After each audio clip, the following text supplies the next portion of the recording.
Question number 10.1. The time period of a simple pendulum is 2 seconds. What will be its length on the earth? What will be its length on the moon? If gm यानी acceleration due to gravity on moon is equal to acceleration due to gravity on earth divided by 6. और यहाँ पे acceleration due to gravity on earth की value दी हुई है GE की 10 metre पर second square. तो इस क्वेश्चन में हमें गिवन क्या है? सबसे पहले तो हमने ये देख लेना है कि टाइम पीरियड हमें गिवन है 2 सेकेंड और GE की वैल्यू गिवन है 10 मीटर पर सेकेंड स्क्वायर, यानी अर्थ के ऊपर जो वैल्यू है स्मॉल जी की, और स्मॉल जी की वैल्यू ऑन मून क्या है is equal to GE divided by 6, और GE की वैल्यू हमें गिवन है 10 डिवाइडेड बाय 6 हो गया 1.66 मीटर पर सेकेंड स्क्वायर. फाइंड हमने क्या करना है? Length of the pendulum on earth L with small e लिख देते हैं इसको, और length of the pendulum on moon इसको L विद स्मॉल m लिख देते होते हैं. सोल्यूशन की तरफ आएँ तो सबसे पहले हम लोगों ने लिखना है time period equal to 2 pi square root L over G. अब देखें जहाँ जहाँ भी हम लोगों ने कोई चीज़ फाइंड करनी है ना उसको मैंने रेड में लिखा हुआ है. ये आपने कन्वेंशन याद रखना है. मेरे जितने भी ऑब्जेक्टिव्स होंगे मैं इसी तरह से उसको सॉल्व करूँगा. अब time period is equal to 2 pi square root LE over GE, क्योंकि अभी हम लोग लेंथ और ऑफ ऑन अर्थ और G ऑन अर्थ की वैल्यू यूज़ करेंगे. अब इसको स्क्वायर करेंगे दोनों साइड्स पे तो आ जाएगा T square is equal to 4 pi square, और ये स्क्वायर रूट कट जाएगा. आगे हम लोग इसके अंदर वैल्यूज़ पुट करने के लिए जा रहे हैं, तो पहले हम लोग राइट साइड पे इसको लिख लेते हैं फार्मूले को. और टी की वैल्यू 2 है, पाई की वैल्यू 3.14 है, GE की वैल्यू हमारे पास 10 है. अब इसको हम लोग वैल्यूज़ को सॉल्व करते हैं. 2 2 ज़ा 4, 3.14 का स्क्वायर 9.85 और 10 एज इट इज़. अब हम लोगों ने इसको फर्दर सॉल्व किया, 4 4 आपस में कट गए और 10 उस साइड पे चला गया, तो 10 डिवाइडेड बाय 9.85. इसको रीअरेंज कर लें. Length on earth is equal to 10 divided by 9.85, और इसको जब सॉल्व किया तो लेंथ ऑन अर्थ आ गई 1.02 मीटर. तो ये हमारा पहला पार्ट सॉल्व हो गया है. अब दूसरे की तरफ जाते हैं कि now find length on moon. Formula वही है, सिर्फ स्मॉल m और स्मॉल m यहाँ पे लिख देना है, length on moon and G on moon, और स्क्वायर रूट का साइन ये. अब स्क्वेयरिंग बोथ साइड्स, तो वही T square is equal to 4 pi square और ब्रैकेट में LM और GM, ये स्क्वायर रूट कट जाएगा स्क्वायर से. वैल्यूज़ डाली.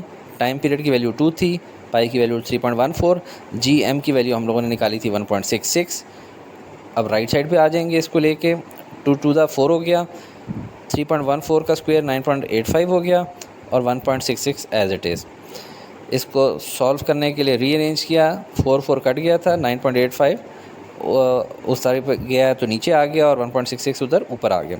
तो length on moon is equal to 1.66 divided by 9.85 हो गया रीअरेंज करके. इसको जब सॉल्व किया तो लेंथ ऑन मून आ गया 0.17 मीटर. अब आप इस तस्वीर को भी देख लें, जब टाइम पीरियड सेम होगा, क्योंकि ये कॉन्सेप्चुअल क्वेश्चन में आ सकता है. For the same time period length of the pendulum on earth will be greater than the length of pendulum on moon. चलते हैं नेक्स्ट क्वेश्चन की तरफ. 10.2. A pendulum of length 0.99 metre is taken to moon by an astronaut.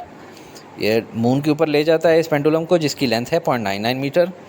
The period of the pendulum is 4.9 second, यानी एक time period उसका पूरे एक circle complete करता है वो 4.9 सेकेंड में. तो what is the value of G? Small g की वैल्यू मालूम कर रहे हैं on the surface of the moon. तो आसान है. गिवन क्या है हमारे पास? Time period 4.9 second, length 0.99 metre, और मालूम करना है हमने स्मॉल g की वैल्यू ऑन मून. तो हम सॉल्व करते हैं. सबसे पहले हम लोगों ने वही फार्मूला लिख देना है, time period is equal to 2 pi square root L over GM. फिर आ जाते हैं इसके अंदर स्क्वेयरिंग करते हैं बोथ साइड पे ताकि स्क्वायर रूट से जान छुड़ाई जाए. तो T square is equal to 4 pi square, और ये स्क्वायर रूट कट जाएगा स्क्वायर के साथ, L ओवर GM बच जाएगा. अब वैल्यूज़ डालते हैं. टाइम पीरियड की वैल्यू क्या थी? 4.9. तो 4.9 का स्क्वायर इज इक्वल टू 4 पाई का स्क्वायर, पाई की वैल्यू 3.14, और GM की वैल्यू तो निकालनी है. लेंथ की वैल्यू हमें गिवन है 0.99. सारी की वैल्यू पुट की हमने. 4.9 का स्क्वायर 24.01, 3.14 का स्क्वायर 9.85. अब इसको फर्दर सॉल्व करेंगे, GM को उस तरफ ले जाएंगे तो 4 मल्टीप्लाई बाय 9.85 मल्टीप्लाई बाय 0.99, और ये जब इधर आएगा तो डिवाइड हो जाएगा 24.01. तो इसको जब हमने सॉल्व किया तो स्मॉल g की वैल्यू ऑन मून हो जाएगी 1.63 मीटर पर सेकेंड स्क्वायर. तो ये हमारा आंसर है. 10.3. Find the time period of a simple pendulum of 1 metre length यानी कि पेंडुलम की लेंथ कितनी है 1 मीटर, और उसका टाइम पीरियड क्या होगा अर्थ पे और मून पे। तो value of G on the surface of moon is कि स्मॉल जी की वैल्यू जो मून के ऊपर होती है वो 1/6 हो जाती है उस वैल्यू के जो ज़मीन के ऊपर यानी अर्थ के ऊपर हो, और ज़मीन के ऊपर स्मॉल जी की वैल्यू क्या है 10 मीटर पर सेकंड स्क्वायर। तो इसको सॉल्व करते हैं। सबसे पहले देख लेते हैं गिवन हमारे पास क्या क्या है। गिवन में है हमारे पास लेंथ जो है पेंडुलम की वो है 1 मीटर। फिर आगे जाते हैं, स्मॉल जी की वैल्यू ऑन अर्थ कितनी है 10 मीटर पर सेकंड स्क्वायर। स्मॉल जी की वैल्यू ऑन मून कितनी होगी वो हमें गिवन था कि 1/6 ऑफ दैट ऑन अर्थ, यानी कि 10 डिवाइडेड बाय 6 हो जाएगा, तो 1.66 मीटर पर सेकंड स्क्वायर। फिर टाइम पीरियड ऑन अर्थ, इसको capital T with small E denote कर देते हैं। टाइम पीरियड ऑन अर्थ मालूम करना है और टाइम पीरियड ऑन मून मालूम करना है। अब सोल्यूशन की तरफ आते हैं। तो फार्मूला हमारे पास अभी तक वही चल रहा है, time period equal to 2 pi square root L/G। अब चूँकि अर्थ वाले की बात कर रहे हैं लिहाजा यहाँ पे स्मॉल ई और यहाँ पे स्मॉल ई लिख दिया है हमने। अब टाइम पीरियड ऑन अर्थ मालूम करना है, 2 मल्टीप्लाई बाई पाई की वैल्यू 3.14, स्क्वायर रूट L की वैल्यू क्या है 1 और G ऑन अर्थ की वैल्यू क्या है हमारे पास 10। अब स्क्वेयरिंग ऑन बोथ साइड करेंगे या क्या करेंगे, स्क्वेयरिंग नहीं करेंगे क्योंकि हमें तो क्या चीज़ चाहिए टाइम पीरियड ऑन अर्थ चाहिए। तो इसको हम कैलकुलेटर से सॉल्व कर लेंगे, हमारे पास टाइम पीरियड ऑन अर्थ आ जाएगा 2 सेकंड। अब हमने क्या करना है टाइम पीरियड ऑन मून मालूम करना है, उसके लिए भी वही फार्मूला, बस सिर्फ यहाँ पे m और यहाँ पे m, क्योंकि टाइम पीरियड ऑन मून मालूम करना है तो उसके लिए स्मॉल जी की वैल्यू ऑन मून चाहिए होगी, वो हमारे पास गिवन है 1.66। तो बाकी सेम है 2 multiply by 3.14 square root 1 divide by 1.66। इसको भी कैलकुलेटर से सॉल्व करेंगे तो time period on moon 4.9 second. आपने वैसे ही देखा होगा कि मून के ऊपर चीज़ आराम आराम से घूमती है, ठीक है, बंदा भी चल रहा हो आराम आराम से। तो एक पेंडुलम है जो कि तेज़ी जैसे घूम रहा होगा ज़मीन पर 2 सेकंड, उसी पेंडुलम को अगर दुनिया में से उठा के चांद पे ले जाया जाए तो वो बहुत आराम आराम से घूम रहा होगा। तो नेचुरली भी हमें पता चल जाना चाहिए ये क्वेश्चन कॉन्सेप्चुअली कि टाइम पीरियड ऑन मून ज़्यादा होगा। Question number 10.4, a simple pendulum completes 1 vibration in 2 second. ये एक सिंपल पेंडुलम है, ये एक वाइब्रेशन यहाँ से यहाँ जाना और यहाँ से वापस आना कितनी देर में कंप्लीट करता है 2 सेकंड में। कैलकुलेट इट्स लेंथ, कि ये लेंथ इसकी मालूम करो, जबकि जी की वैल्यू है 10 मीटर पर सेकंड स्क्वायर, यानी कि दुनिया के अंदर की बात हो रही है। तो आसान सही है, गिवन क्या है हमारे पास, हमें टाइम पीरियड गिवन है 2 सेकंड, हमें जी की वैल्यू गिवन है 10 मीटर पर सेकंड स्क्वायर, और हमें कहा गया है लेंथ मालूम करो। तो सोल्यूशन की तरफ जाते हैं। तो ऐसा कौन सा फार्मूला है, time period 2 pi square root L/G, जिससे हमें आंसर मिल जाएगा। इसमें देखें टाइम स्क्वेयरिंग करेंगे बोथ साइड पे, क्योंकि हमें फाइनली क्या चाहिए, टाइम तो नहीं चाहिए, हमें तो चाहिए लेंथ, तो स्क्वायर रूट से जान छुड़ानी है। तो स्क्वेयरिंग की तो t का स्क्वायर इज इक्वल टू 2 का स्क्वायर पाई का स्क्वायर, और ये वाला स्क्वायर रूट कट जाएगा स्क्वायर से और L/G रह जाएगा। अब हमें क्या चाहिए, इसमें हम लोगों ने वैल्यू पहले पुट कर देते हैं। टाइम पीरियड की वैल्यू 2 डाली तो 2 का स्क्वायर हो गया, यहाँ पे ऑलरेडी 2 का स्क्वायर 4 आ चुके हैं, पाई की वैल्यू डाली 3.14। इसको आगे सॉल्व करेंगे तो ये वाली वैल्यूज़ आ जाएंगी। अब हम लोगों ने लेंथ निकालनी है, तो लेंथ निकालेंगे, 4 यहाँ से कट गया, तो लेंथ निकालना है तो 10 उधर जाएगा तो ऊपर हो जाएगा और 9.85 उधर जाएगा तो नीचे चला जाएगा। तो length is equal to 10 divide by 9.85, तो length is equal to 1.02 metre. कि जो ऐसा पेंडुलम जिसका टाइम पीरियड 2 सेकंड हो दुनिया में, तो उसकी लेंथ क्या होगी 1.02 metre. Question 10.5, if 100 waves pass through a point of a medium in 20 seconds, what is the frequency and time period of the wave? If its wavelength is 6 centimeter, calculate the wave speed. कह रहे हैं कि 100 waves हैं, 100 waves हैं, 100 number of waves हैं, वो 20 second में एक पॉइंट से गुजरती हैं, ठीक है। अगर वेवलेंथ उसकी 6 सेंटीमीटर है तो आपने क्या मालूम करना है कि उसकी फ्रीक्वेंसी क्या है और टाइम पीरियड क्या है और वेव स्पीड क्या है। आसान है, गिवन क्या है हमारे पास, नंबर ऑफ़ वेव्स, 100 वेव्स गुजर रही हैं और टाइम कितनी देर में, 20 सेकंड्स के अंदर। वेव लेंथ हमें क्या गिवन है 6 सेंटीमीटर, और सेंटी क्या होता है 10⁻² या 1 डिवाइड बाई 100, तो 6 डिवाइड बाई 100 हो जाएगा 0.06 मीटर। अब हम लोगों ने क्या मालूम करना है, फ्रीक्वेंसी, टाइम पीरियड और वेव स्पीड v। सोल्यूशन की तरफ आते हैं। तो सबसे पहले हम लोगों ने फार्मूला लिखना है कि frequency is equal to number of waves per unit time, number of oscillations per unit time होता है ना कि कितनी साइकिल्स हो रहे हैं पर यूनिट टाइम, तो फ्रीक्वेंसी होती है number of waves per unit time. तो कितनी वेव्स हैं, 100 वेव्स हैं, कितने टाइम में, 20 सेकंड में, ठीक है। फार्मूला क्या हो जाएगा, F is equal to capital N divided by T। तो number of waves 100 divided by 20, तो 100 वेव जा रही हैं 20 सेकंड में, तो 1 सेकंड में कितनी वेव जाएंगी, वो हैं 5 वेव, तो 5 hertz is the answer frequency.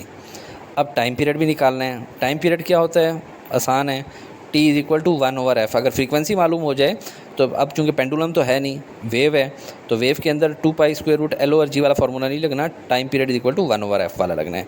तो 1/5 कर लेंगे और इस तरह हमारे पास 0.02 सेकेंड 0.2 सेकेंड आंसर आ जाएगा। अब हम लोगों ने निकालना है वेव स्पीड v, उसके लिए हम लोगों को फार्मूला चाहिए होता है v is equal to f lambda. ठीक है, f फ्रीक्वेंसी और लैम्डा, चूँकि फ्रीक्वेंसी और वेवलेंथ इन्वर्सली प्रोपोर्शनल है, लिहाजा आपको याद रखने में इस इक्वेशन में चाहिए कि दोनों एक ही साइड पे हमेशा लिखा करें, फ्रीक्वेंसी और लैम्डा।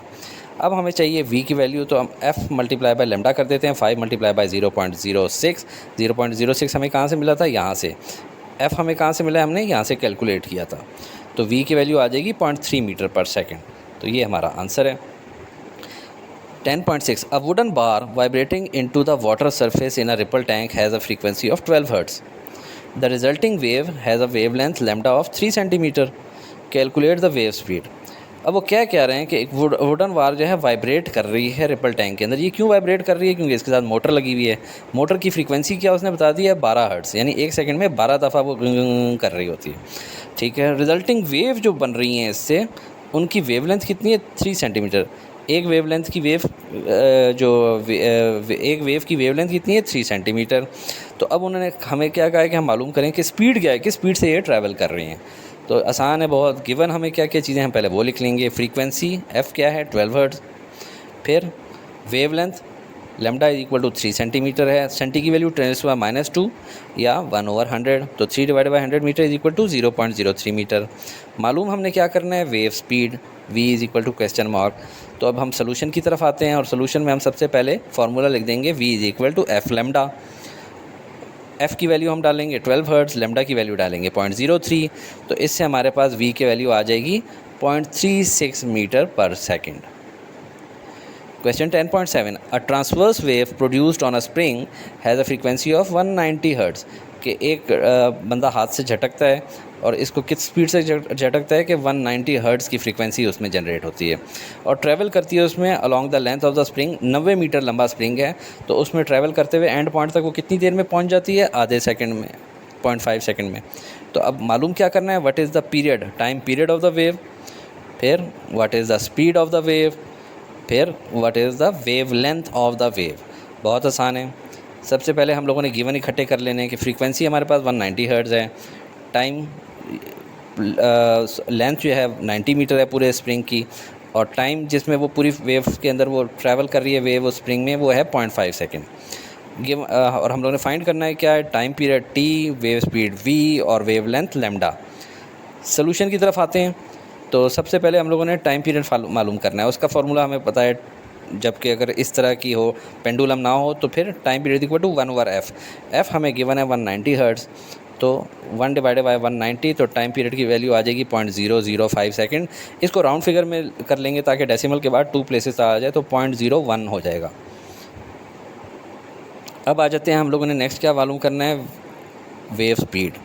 तो वेव स्पीड का फार्मूला एक तो v is equal to F lambda होता है, दूसरा होता है v is equal to D divide by T. आपने सेकंड इक्वेशन ऑफ मोशन पढ़ी होगी, s is equal to we T, d is equal to we T होता है, तो v is equal to divide by T हो जाएगा जब rearrange करेंगे। डिस्टेंस कितना ट्रैवल कर रहा है, 90 मीटर का, कितनी देर में, 0.5 सेकेंड में। तो इसकी स्पीड क्या हो जाएगी, 180 मीटर पर सेकेंड। ये तो वैसे भी कॉमन सेंस की चीज़ है। देखें, अगर 90 मीटर का फासला आधे सेकंड में तय हो रहा होगा, तो 1 सेकंड में कितना तय होगा, 180 मीटर। ठीक है, फिर आ जाते हैं वेव इक्वेशन की तरफ, ताकि वेव लेंथ हम लोगों ने मालूम करनी है। तो v is equal to F lambda, ये आपको बहुत अच्छी तरह याद होनी चाहिए, ये कंफ्यूज नहीं करनी, ये ऑब्जेक्टिव में भी आ जाती होती है। लैम्डा की वैल्यू हमने निकालनी है, is equal to v divide by f. ठीक है, लैम्डा निकालना है।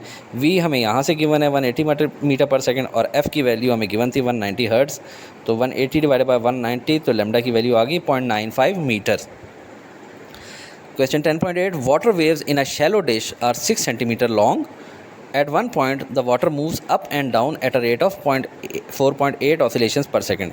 कि एक छोटी सी डिश है, शैलो मतलब कम डीप है, उसके अंदर जो वेव की लेंथ होती है वो 6 सेंटीमीटर की होती है। एक वेव की लेंथ, वेव लेंथ जो है वो 6 सेंटीमीटर होती है। इसको लेंथ ऑफ वेव्स कहा गया है 6 सेंटीमीटर, तो बेसिकली ये वेव लेंथ है। और ऑसिलेशंस कहते हैं फ्रीक्वेंसी को, 4.8 ऑसिलेशंस पर सेकेंड। हम लोग पहले देखते हैं कि मालूम क्या करना चाह रहे हैं, what is speed of water waves, कि इसमें वाटर की जो वेव है उस स्पीड से ट्रैवल कर रही है। और what is period of the water waves, time period मालूम किया जा रहा है। फिर गिवन की तरफ चलते हैं हम लोग। गिवन में हमारे पास क्या है, wave length lambda is equal to 6 centimetre, 6 into centi क्या होता है 10⁻² या 1/100 मीटर, तो 6 डिवाइड बाई 100 हो गया 0.06 मीटर। तो ये हमारे पास है वेव लेंथ। फिर हमारे पास है frequency, f is equal to 4.8 oscillation पर सेकेंड या 4.8 हर्ट्ज़ उसको कहते हैं। वेव स्पीड हम लोगों ने मालूम करनी है और टाइम पीरियड मालूम करना है, कैपिटल T। तो अब सोल्यूशन की तरफ चलते हैं। तो सबसे पहले हम लोग लिख लेंगे wave equation, v is equal to F lambda, f भी गिवन है, लैम्डा भी गिवन है, तो 4.8 मल्टीप्लाई बाय 0.06, तो v की वैल्यू आ गई 0.288 मीटर पर सेकंड। इसको राउंड फिगर में करेंगे 2 डेसिमल प्लेसेस तक, तो 0.29 हो जाएगा मीटर पर सेकंड। अब हम लोगों ने क्या मालूम करना है, टाइम पीरियड। तो time period equal to 1/f, f हमें गिवन है 4.8 हर्ट्ज़, तो 1 डिवाइड बाई 4.8 और ये वैल्यू आ गई 0.208 सेकंड। इसको भी राउंड फिगर में करेंगे तो 0.21 second is the answer. 10.9 at one end of a ripple tank 80 centimetre across, के रिपल टैंक के इस साइड पे 80 सेंटीमीटर के फासले पे अ 5 हर्ट्ज़ वाइब्रेटर, के एक वाइब्रेटर लगा हुआ है मोटर, ये प्रोड्यूसेस 5 हर्ट्ज़ की फ्रीक्वेंसी जनरेट करेगा। और वेव्स कौन सी, whose wavelength is 40 millimetre, कि जो वेव लेंथ बन रही होगी उसकी वेव लेंथ होगी, वेव की वेव लेंथ होगी 40 millimetre. Find the time the waves need to cross the tank, कि यहाँ से वेव शुरू हो रही है तो 80 सेंटीमीटर का फासला वो कितनी देर में तय करेगा, टाइम मालूम किया जा रहा है। तो गिवन सबसे पहले लिख लेते हैं हम लोग, डिस्टेंस कितना है, ये यहाँ से यहाँ तक 80 सेंटीमीटर, 80 सेंटी की वैल्यू होती है 10⁻² या 1 डिवाइड बाई 100, तो ये हो गया 0.8 मीटर। फ्रीक्वेंसी क्या है हमारे पास 5 हर्ट्ज़, और वेव लेंथ क्या है, lambda is equal to 40 millimetre. इसको सॉल्व कर लें, 40 मिली की वैल्यू क्या होती है 10⁻³ या 1 डिवाइड बाई 100, तो 40 डिवाइड बाई 1 डिवाइड बाई 1000, तो 40 डिवाइड बाई 1000 हो जाता है 0.04 मीटर। मालूम हमने क्या करना है, time the waves need to cross the tank small t, ये टाइम पीरियड नहीं है, ठीक है, ये टाइम कितना टाइम लगेगा यहाँ से यहाँ तक वेव को जाने में। सोल्यूशन की तरफ आते हैं। और आपको पता है कि अगर हम लोगों ने डिस्टेंस मैयर करना है या टाइम मैयर करना है तो कौन सा फार्मूला लगेगा, s is equal to we t या d is equal to we t, ठीक है, टाइम मैयर करने के लिए। अब हमारे पास इसमें क्या चीज़ मौजूद है, डिस्टेंस तो मौजूद है, अब टाइम मैयर करने के लिए स्पीड भी चाहिए, लेकिन स्पीड नहीं मालूम हमें। तो सबसे पहले हम लोगों ने स्पीड मालूम करनी है, तो वो वेव इक्वेशन से v is equal to F lambda से, तो f की वैल्यू 5 हर्ट्ज़ और लैम्डा की वैल्यू 0.04 वो इसमें डाल देंगे और इससे हमारी वैल्यू आ जाएगी 0.2 मीटर पर सेकंड स्पीड। अब उसको इस इक्वेशन में डालेंगे तो time is equal to d over v कर लिया हम लोगों ने। टाइम निकला है, डी हमारे पास क्या है 80 सेंटीमीटर या 0.8 मीटर, और वी हमारे पास हम लोगों ने ऊपर निकाली है 0.2, तो ये टाइम आ गया 4 सेकेंड। ठीक हो गया जी। अब चलते हैं अपने फाइनल क्वेश्चन की तरफ। 10.10 what is the wavelength of the radio waves transmitted by an FM station at 90 megahertz where 1 mega is equal to 10⁻6। ये अगर ना भी गिवन हो तो आपको याद होना चाहिए। And speed of radio wave is 3 × 10⁸ metres पर सेकेंड।